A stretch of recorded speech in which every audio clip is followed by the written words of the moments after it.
Uptown Swing. Level 1. 8 count. Week 6, I think? 6. 7. A week in 8 count. You guys, good work today. We did a couple new things. Reminder, number one thing you got to do is get this 8 count footwork. Do this a whole bunch. So just bop, bop, boop, beat up, bop, bop, boop, beat up. You can count it. You can say the feet. You can do anything like make noises. So here's a couple different mantras for you. You could go rock, step, triple step, step, step, triple step, step, step, triple step, step, step, triple step. Just alternating steps, steps, and triples. You can count the numbers if that helps.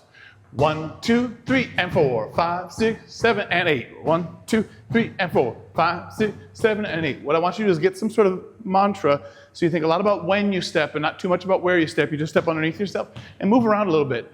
That will help because most of the stuff we're doing in class, you're working, and when we run into roadblocks, I think it's because it's hard to hold this at the same time as we try new things. Here was the new stuff we did. We got it pretty well. We did rock, step, triple step, taking a yo-yo, but we redirect somewhere else.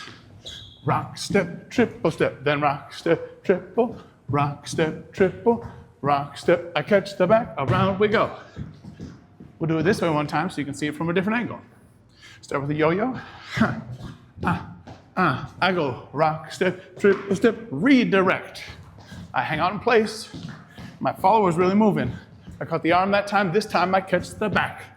And it's like the second half of a circle. Here's the circle, same second half.